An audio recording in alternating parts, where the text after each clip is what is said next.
teman-teman semua, kenalin saya Mentari Sihombing dengan NIM 125140031 dari Program Studi Teknik Informatika Institut Teknologi Sumatera. Pada kesempatan kali ini, aku mengajak teman-teman semua untuk sama-sama belajar mengenai analisis dan implementasi algoritma CPU scheduling. Mungkin teman-teman bertanya, algoritma CPU scheduling itu kayak mana sih? CPU scheduling itu apa gitu? Nah, penjadwalan CPU adalah mekanisme sistem operasi yang mengatur urutan eksekusi proses dalam antrian untuk menggunakan CPU, yang dimana bertujuan memaksimalkan efisiensi, throughput, dan keadilan. Ini memungkinkan multiprogramming dengan beralih antar proses secara cepat. Seperti yang kita tahu kan CPU itu otak komputer. Semua program yang kita jalankan, semuanya itu diproses oleh CPU. Misalnya nih, kita membuka browser, terus membuka Microsoft Word, memutar musik, membuka Zoom, membuka game, membuka file. Semuanya itu ingin menggunakan CPU loh. Masalahnya, CPU itu tidak bisa mengerjakan semuanya dalam satu waktu. CPU harus memilih semua proses yang akan dikerjakan dulu dan yang mana yang harus menunggu. Kalau tidak diatur, komputer bisa lambat, macet, atau tidak adil. Karena itu, dibuatlah yang namanya CPU scheduling. Nah, pada kesempatan kali ini, saya akan menjelaskan beberapa algoritma CPU scheduling. Sebelum masuk ke algoritmanya, kita membuat parameter prosesnya dulu nih, yaitu yang pertama menentukan nilai variabel berdasarkan NIM. NIM aku itu kan 125140031. Kita ambil 5 digit terakhir, yaitu 40031. D1-nya 4, D2-nya 0, D3-nya 0, D4-nya 3, D5-nya 1. Tapi ada catatan nih, D1 sama D3-nya kan 0. Berarti CPU burst itu kan nggak bisa 0, harus lebih dari 0. Sehingga kita menggunakan rumus Dn plus X agar nilai CPU burst-nya itu tidak 0. Nah, yang kedua kita membuat tabel burst time. Tabel ini yang akan kita gunakan untuk algoritma-algoritma yang akan kita pelajari. Yaitu di sini ada arrival time-nya 0, 1, 2, 3, 6.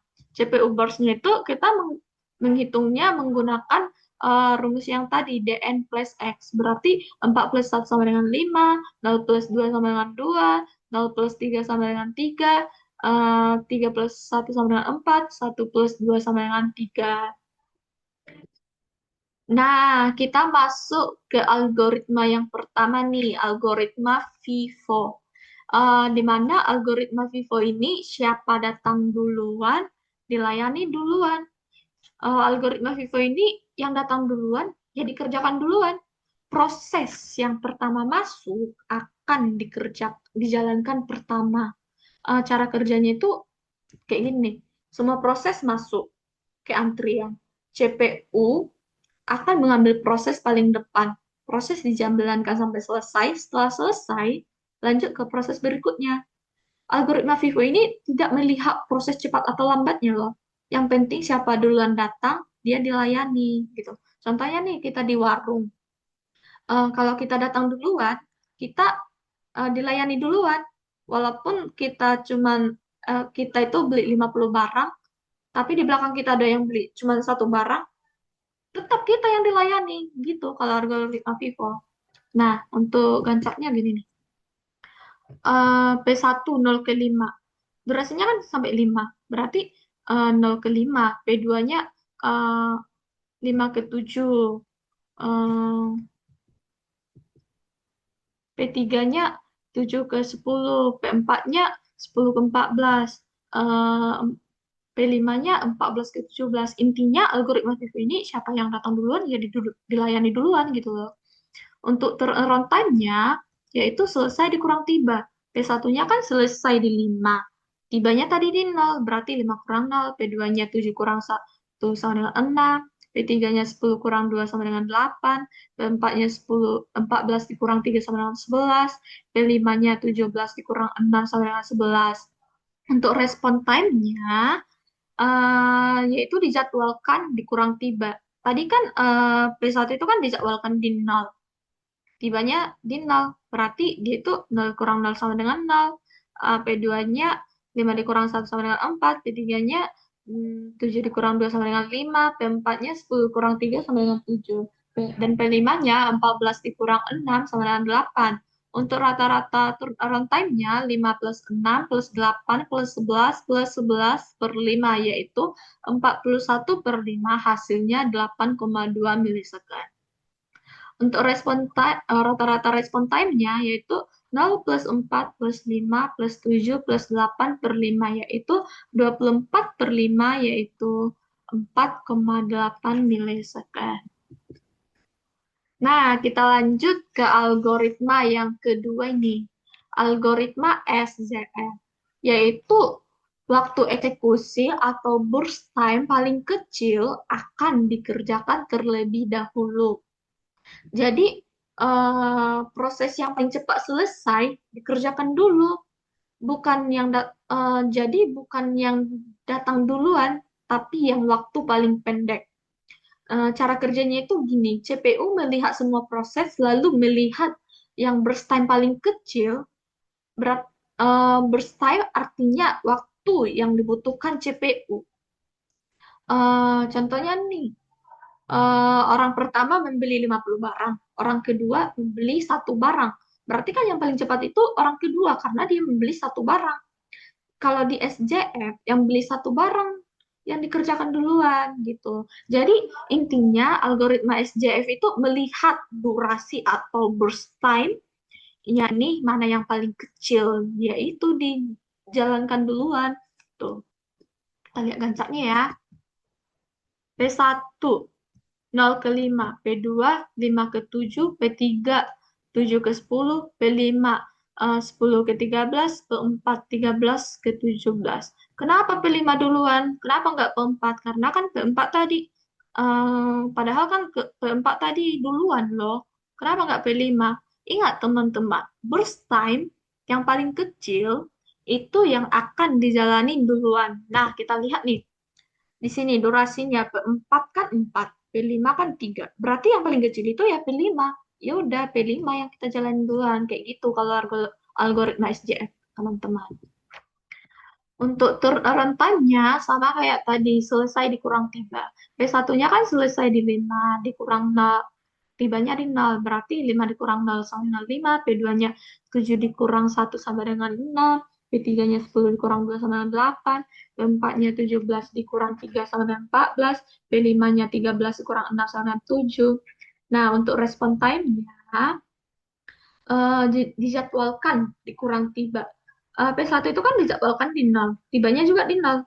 Berarti 0 dikurang 0 sama dengan 0, P5-nya 5 dikurang 1 sama dengan 4, P3-nya 7 dikurang 2 sama dengan 5, P4-nya 13 dikurang 3 sama dengan 10, P5-nya 10 dikurang 6 sama dengan 4.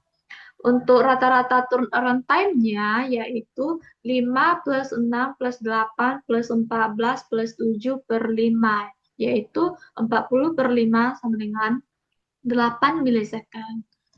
Untuk rata-rata respon time-nya 0 plus 4 plus 5 plus 10 plus 4 per 5, yaitu 23 per 5, hasilnya 4,6 milisecond. Nah, kita lanjut nih ke algoritma yang ketiga, yaitu algoritma STCF. Ini algoritma STCF ini memprioritaskan pada sisa waktu terpendek. Kalau SJF kan tidak bisa diganggu. Kalau STCF ini bisa diganggu, asalkan memprioritaskan pada sisa waktu terpendek. Artinya, kalau ada proses baru yang lebih cepat, CPU langsung pindah. Contohnya nih, kasir sedang melayani orang lama. Tiba-tiba ada orang baru yang beli satu barang. Kasir berhenti sebentar, melayani yang lebih cepat dulu, lalu kembali lagi. Itu. Nah, kita lihat kancaknya ya.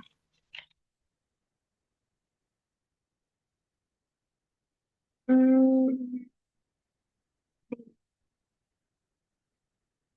P1 0 ke 1.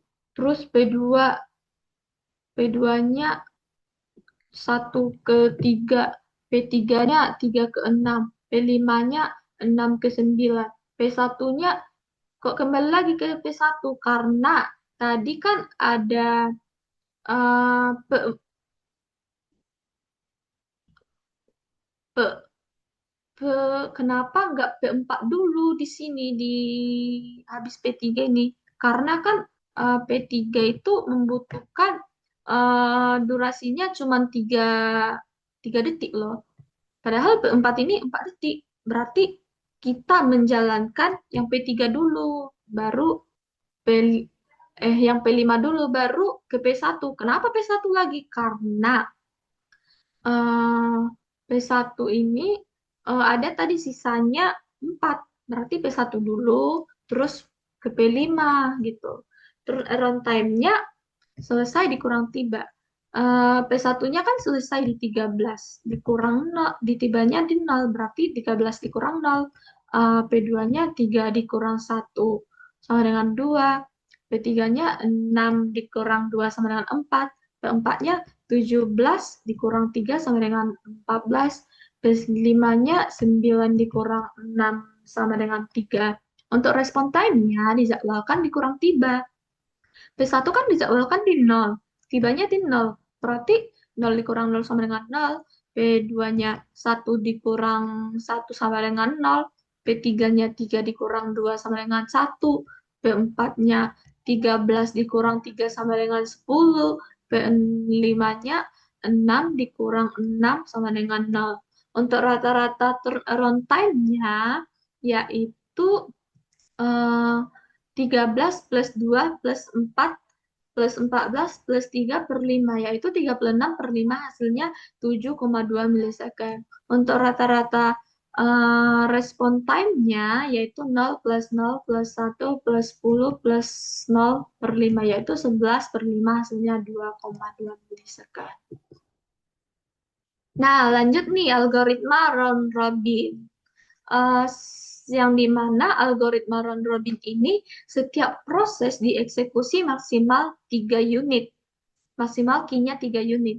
Jika belum selesai, proses akan masuk kembali ke akhir antrian. Tidak perlu mengetahui durasi prosesnya. Untuk lebih lanjut, kita lihat ke gancaknya. P1. P1 itu kan di durasinya kan 5 nih. 5. Berarti kita jalanin dulu 3. Kita jalanin 3. Terus P2-nya kan 2. Berarti kita jalanin 2 kali. Berarti dari 3 ke 5, 2. Terus P3 kan di sini kan 3. Berarti P3-nya habis. Ya nih, di sini kan cuma 1 kali P3-nya. Berarti habis. Berarti 5 ke 8. Keempatnya, keempatnya 4. Tapi kita jalanin 3 kali dulu. Karena maksimal 3 kali loh, 8 ke 11. Terus lanjut lagi ke P1. P1 itu tadi kan sisanya 2.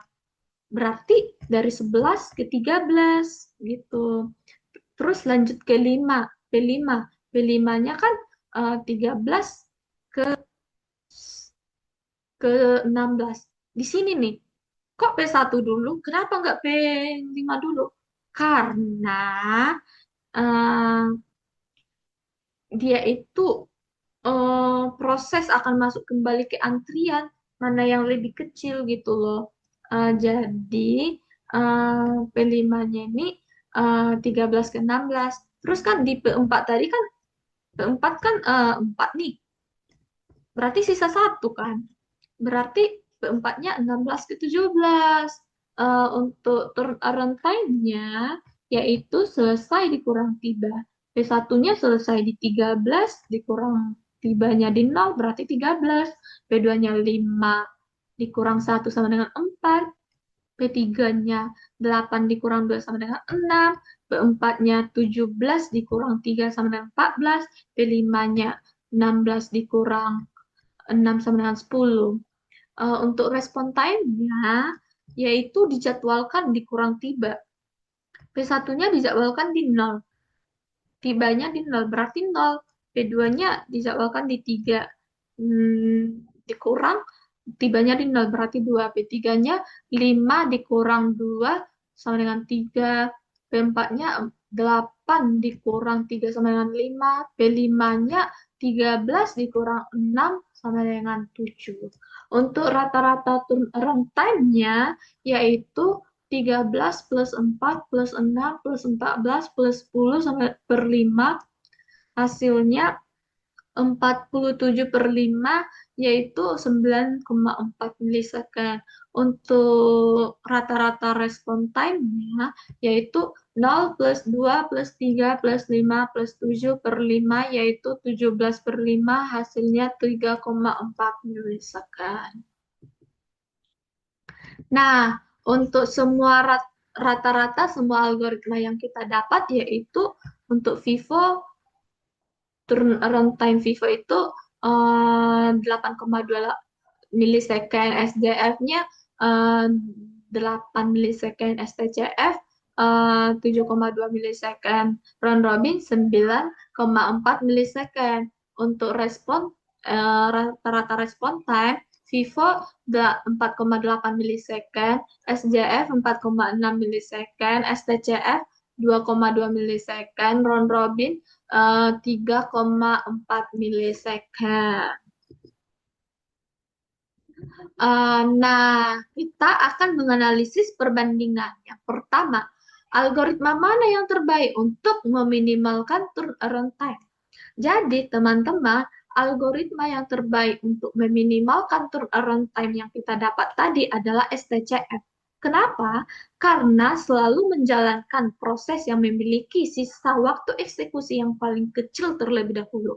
Jika ada proses baru dengan waktu yang lebih pendek, proses yang sedang berjalan dapat dihentikan, sehingga proses yang lebih cepat selesai bisa diprioritaskan. Dengan cara ini, lebih banyak proses selesai lebih banyak proses selesai lebih cepat dan rata-rata turnaround time menjadi lebih kecil.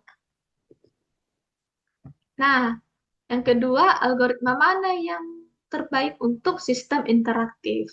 Nah, kita lihat dari yang tadi, algoritma yang paling cocok untuk sistem interaktif itu STCF lagi. STCF bisa menjadi yang terbaik karena algoritma ini selalu menjalankan proses yang memiliki sisa waktu eksekusi paling pendek dan bersifat primitif, atau proses yang sedang berjalan bisa dihentikan jika ada proses yang lebih pendek datang. Akibatnya, proses yang cepat dapat langsung dijalankan dan selesai lebih cepat, sehingga respon time menjadi lebih kecil. Karena sistem interaktif membutuhkan respon yang lebih cepat terhadap pengguna, maka STCF memberikan terbaik untuk sistem interaktif.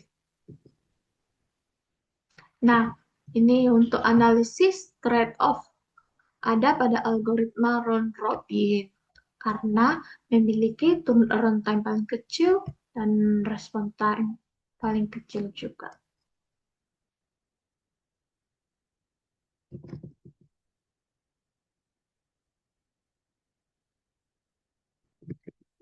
Maaf, tadi ini trade-off-nya itu karena algoritma ini memiliki turnaround time paling besar gitu.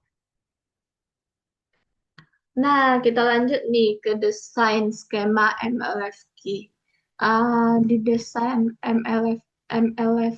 MLFQ ini kita menggunakan burst time-nya itu 20. Aturan prioritasnya itu Q1 diprioritasin, baru Q2, baru Q3. Q1-nya itu 2, Q2-nya itu 5, Q3-nya itu 8.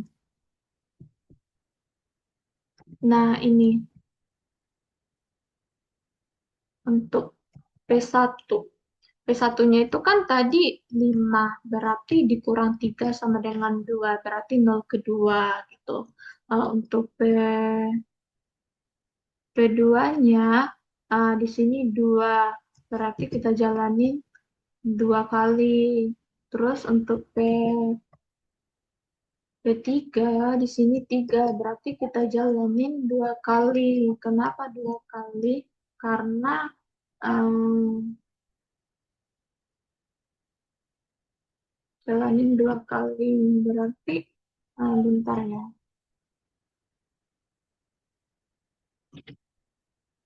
Bentar ya. Eh, 6 ke 8 2 2 2. Oh, gini loh teman-teman. Eh Q1 diprioritasin dulu. Berarti Q1-nya kan 2 kali. Berarti P1-nya eh, dari 1 ke 2. Terus P2-nya kita ambil 2 kali juga. Berarti 2 ke 4. P3-nya 4 ke 6. P4-nya 6 ke 8. P5-nya 8 ke 10. P1-nya kita jalanin lagi, kita ambil sisa yang tadi. Kan di sini kan tadi P5-nya kan, P1-nya kan 5. Padahal udah kita jalankan 2, berarti sisanya 3. Berarti kita lanjut lagi untuk P1-nya 10 ke 13. Terus kan P2 tadi kan udah habis. Berarti yang kita jalankan P3. P3-nya sisa 1 tadi berarti 13 ke 14. Untuk P4-nya, sisanya kan tadi 2. P4-nya kan P4-nya kan 4. Udah kita jalan di sini 2. Berarti sisanya 2. Kita jalankanlah di sini P4. Untuk P5, P5-nya kan tadi 3 berstandnya. Berarti udah dihabiskan di sini 2, kita jalanin ke sini 1 gitu. Untuk turnaround time-nya selesai dikurang tiba. Berarti P1 itu selesai di 13. Dikurang tibanya di 0. Berarti 13. P2-nya 5 dikurang 1 sama dengan 4. P3-nya 14 dikurang 2 sama dengan 12. P4-nya 16 dikurang 3 sama dengan 13. P5-nya 17 dikurang 16 sama dengan 11. Respon time-nya dijadwalkan dikurang tiba. P1-nya dijadwalkan di 0. Berarti 0 kurang 0 sama dengan 0. P2-nya 2 dikurang 1 sama dengan 1. P3-nya 4 dikurang 2 sama dengan 2.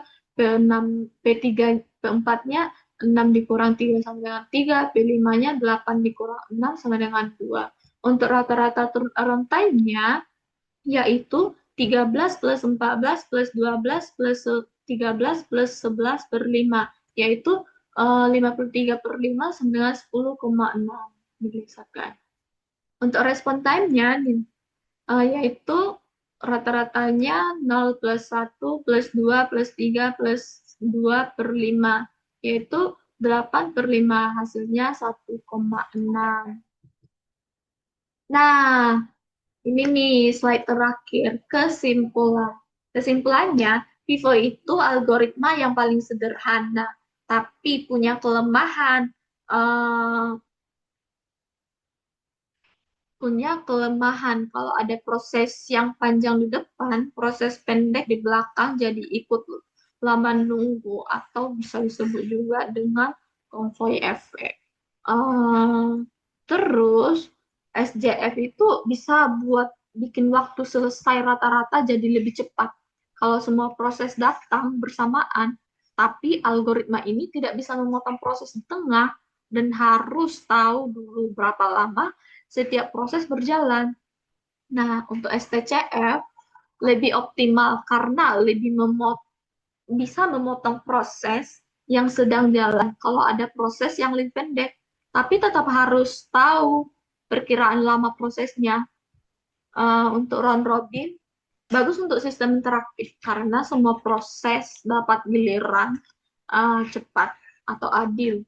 Tapi waktu total penyelesaian bisa lebih lama karena proses sering bergantian.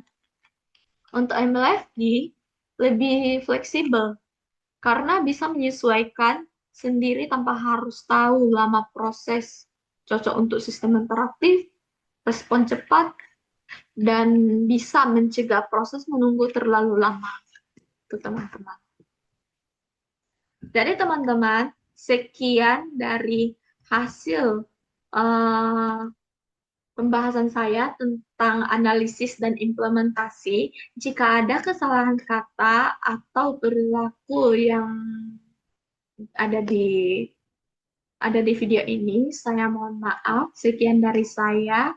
Uh, Terima kasih. Selamat sore.